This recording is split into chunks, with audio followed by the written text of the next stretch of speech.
He was supposed to drive past her. Everyone would have. Rain blurring the highway, deadlines screaming from the dashboard clock, a tired single dad with nothing left to give, and yet one small choice that night didn't just save a girl from the storm, it rewrote two broken lives in ways neither of them could imagine.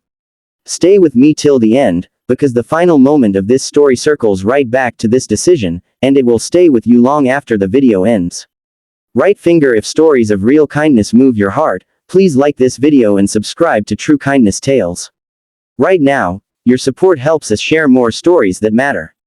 The rain came down like it had a personal grudge against the road, drumming on the windshield of Mark's 18-wheeler until even the wipers struggled to keep up, and as the headlights carved two narrow tunnels through the darkness, Mark kept his eyes forward, because that's what you do when you're a truck driver and a single dad. Keep moving, don't look sideways, don't let your thoughts wander into places that can hurt you.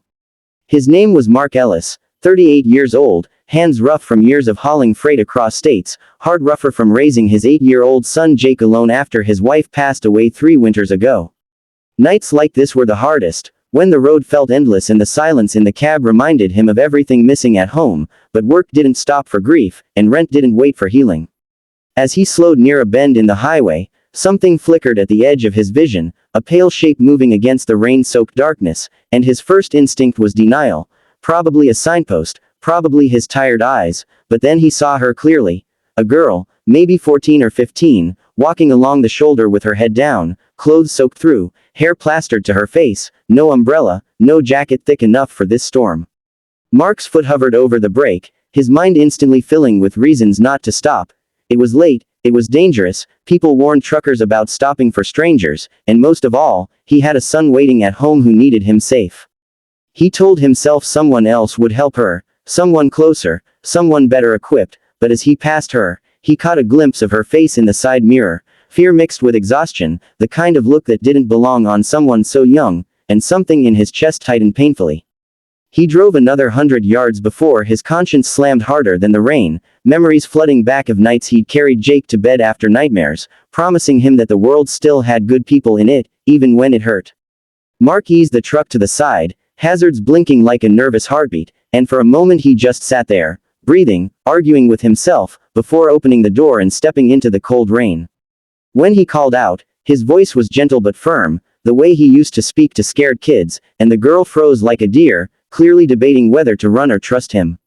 Up close, he saw how small she was, how her hands shook, how her sneakers were torn and muddy, and he offered his jacket without stepping closer, telling her his name, telling her he was a dad, telling her she could say no.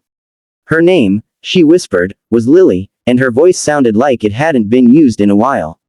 She said she'd missed the last bus, that she'd been trying to get to her aunt's place across town, that her phone was dead and the rain just kept coming.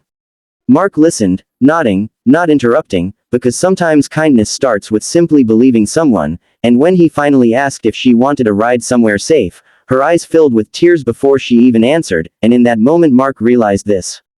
wasn't just about getting out of the rain, it was about choosing not to look away. Inside the cab, the heater blasted warmth that made Lily flinch at first, like she wasn't used to comfort arriving without a cost, and Mark handed her a towel he kept for emergencies, turning his eyes back to the road to give her space, explaining where the seatbelt was, keeping his voice calm and ordinary as if this were the most natural thing in the world.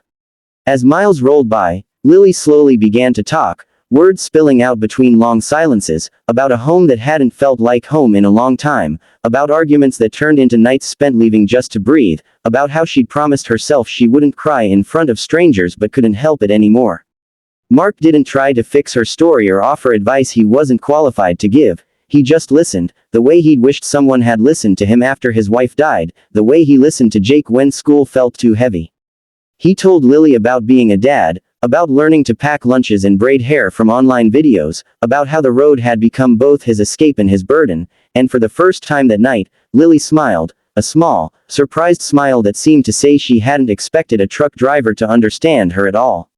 When they reached the address Lily gave him, the house was dark, porch light broken, and Lily's shoulders sagged as if hope had finally run out, and Mark felt that tightening again, that pull toward doing more than the bare minimum.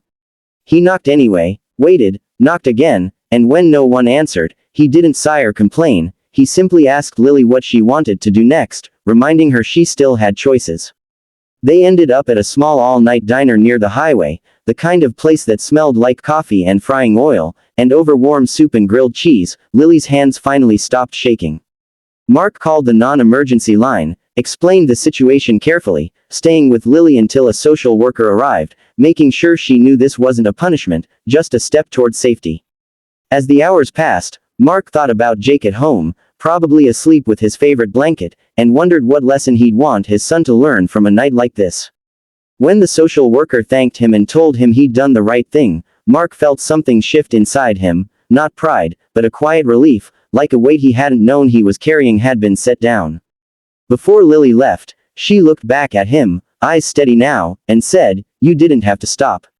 Mark smiled softly and replied, "I know. But sometimes stopping is the whole point." As he drove away, rain easing into a mist, he didn't realize that this small pause in his journey had already begun to change the direction of his life, planting a seed that would grow in ways neither of them could yet see.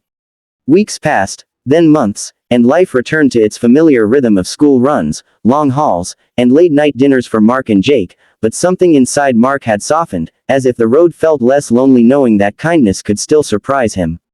One afternoon, a letter arrived at his small apartment, addressed in careful handwriting, and when Mark opened it, he found a note from Lily, explaining that she was safe now, living with relatives, getting counseling, going back to school, and that she thought about that rainy night whenever she felt afraid, because it reminded her that not everyone keeps driving when you're hurting. Jake read the letter over his dad's shoulder, eyes wide, and asked a dozen questions, and Mark answered each one honestly, telling him that helping someone doesn't make you a hero, it just makes you human. Months later, Lily and her aunt visited, bringing homemade cookies and shy smiles, and when Lily hugged Mark, it felt like closure and beginning all at once. She told Jake she wanted to be a social worker someday, because one person had believed her when it mattered most, and Mark felt his throat tighten, understanding then that the ripple of one decision can stretch farther than any highway.